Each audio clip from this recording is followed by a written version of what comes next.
your demons drag me close to hell. I can feel that.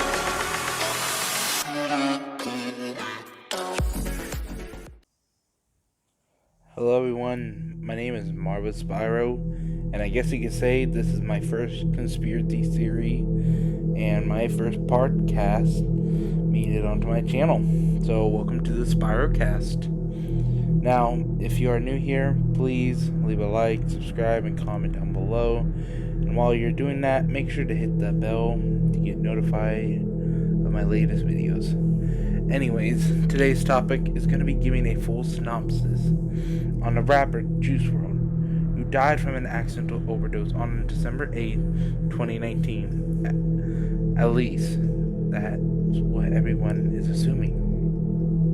According to the New York Times, they claim that from an accidental overdose of a result of oxycodone and codeine toxicity was his main reason of death. But the more I watched other conspiracy theories on his death, something came to me that made me think for a second. In 2018, Juice WRLD published a song called Rich and Blind, and let me tell you, that song was fire. But on my way home from shopping, I started to listen more in depth of the lyrics and realized this song was a message for everyone to what's to become of him in the near future.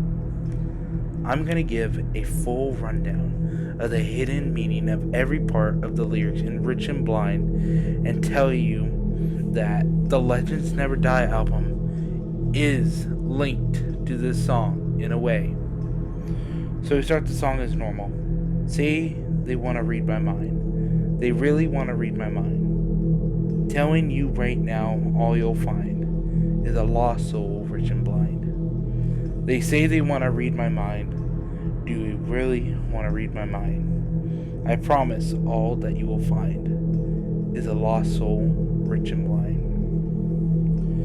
From the first section of the lyrics, we can decode that Juice WRLD, or real name Jared Anthony Higgins, telling someone if they, or what I'm assuming, the Illuminati, is wanting to get a better background of Juice's life. But he just keeps saying they are gonna just see a lost soul, rich and blind. From that, it could be meaning that whatever Juice WRLD did to get to where he is at was very regrettable, and that he was blind by being rich and getting everything he could ever want.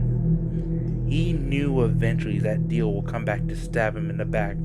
Thus he claims to be a lost soul that never should have wandered. On to the next segment of the song. I know I have a purpose, but I don't see the purpose. They tell me the death of me gonna be the perks. I know they lace pills, I bought them on purpose. Life's unreal and death uncertain. It's funny how the blessed ones had the most curses. Heart falling to the floor if we lose another person. Take 3 more, I swear it's worth it. But it ain't no world tour if I'm laying in a hearse. I remember a little bro, he laying in the dirt. So we're going to talk about this next part and how he has a purpose but does not see it. It may refer to how Juice was struggling with anxiety, depression during his singing career, then goes on to saying that his death is going to be a perk, more for his studio to gain even more money after the death of him has occurred. Which, if anyone is not aware, his album Legends Never Die was released a couple days back, making a big debut in music news. Continuing the lyrics, he goes on saying that he knows that they lace pills, which is a pretty descriptive thought right there, seeing how he died from drugs on his private jet that was laced. Coincidence? I think not. But then the lyrics say, I bought them on purpose. But was it really on purpose, or was it by force? As an emergency escape from life permanently. Life's unreal and death is uncertain is a mood statement that we can all agree on. Sometimes our point of view in life can be unreal sometimes, and death is always uncertain because we all live day by day, never knowing when it will be our last, which is why we live our lives to the fullest. He goes on to say how the blessed ones have the most curses, which in a point of view, he is right. He goes on to saying heart on the floor if we lose another person, which right there predicts his death. Since he died, his heart did fall to the floor, aka cardiac arrest after his seismic shaking. Then goes on to saying, take 3 more. He sweared it's worth it. This may be a link to 2 more rappers that I believe are secretly linked with these early age rappers' death. XXX Tentacion and Pop Smoke. Both X and Smoke was murdered in different years. 2018 for X and 2020 for Pop Smoke. But if we add the year Juice died, we got the year order 2018, 2019, 2020, which overall again could be a coincidence. But for 3 rappers that are all in their 20s to die in 3 side-by-side years is highly weird. Or it could probably be a link to the lace pills he bought, which is another possibility as well. But it ain't no world tour if I'm laying in a hearse. Also could be a link to his future funeral, and the part of losing his little bro remains a mystery since he only has an older brother. Unless he is singing in his older brother's point of view of him seeing Juice, his little bro, laid to rest into the dirt. It's a different point of view perspective. I know I have a purpose, but I don't see the purpose. They tell me the death of me gonna be the purchase. Wait.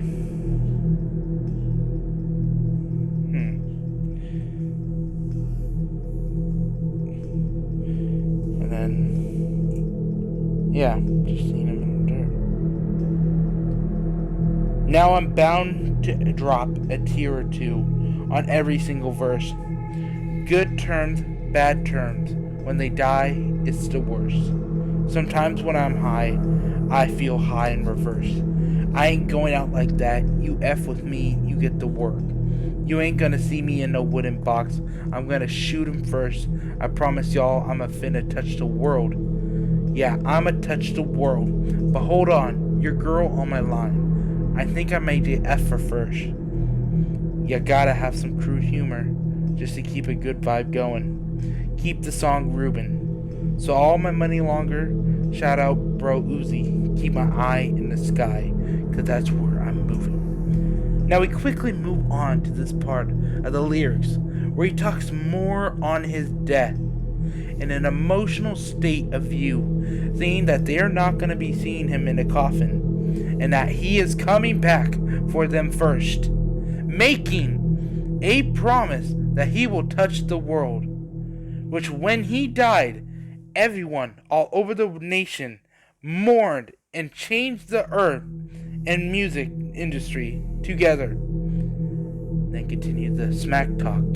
He goes on to saying he's gonna go F their girl, and goes on to say how he got crude humor and that he is just gonna keep on keeping that good vibe going and keeping the good song going along. Then shouts out Lil Uzi Vert and informs him to keep his eyes in the skies, because that is where he is going. In the end, I do hope that where he will be, regardless of his past actions, be up in the sky. The song then rewinds to the beginning lyrics again, and then we are on to the next segment of the song, which starts off by dedicating to us fans if we ever felt so low and down. And I understand how they feel, because he himself is battling the same fight as everyone else. That he is dealing depression, which he goes on and on more into the rest of the lyrics. Also leading back to the 3 people dying, like the 3 musketeers. which I talked earlier about in the video. So after that, he explains that there aren't that many real homies left, and he pays his respects to his peers that died. This is dedicated to you if you felt the lowest of the low. I know how it feels. You don't want to struggle no more. Used to hardball. Ain't no triple-double no anymore. Beach, I'm talking about my tears. Turned around and faced my fears. I haven't felt this so low in years. We die in three like musketeers. Ain't too many real homies left in here. Rest in peace to all my peers. Smoking a loud pack, what do you say? I can't hear. But I still hear the fallen ones in my ears. Why do we live to die? When it's my time, I'll leave behind my 13 reasons why. I want to talk more about the last part of that before it takes back us to the old first lyrics. His 13 reasons why it's in his new album. This song is linked to Righteous and Come and Go. It's crazy, but his new album, Legends Never Die, is linked to Rich and Blind. But hey, that's just a theory. A marvelous theory. Okay? If you like what you heard, please leave a like, subscribe, and comment down below. If we get a part 2, well, that's only if I get a good amount of likes. That's all I gotta say. If we can hit 15 or even 20 likes, I will think of doing a part 2 on this, because there is more to uncover. And with that being said, guys, have a good day. Bye.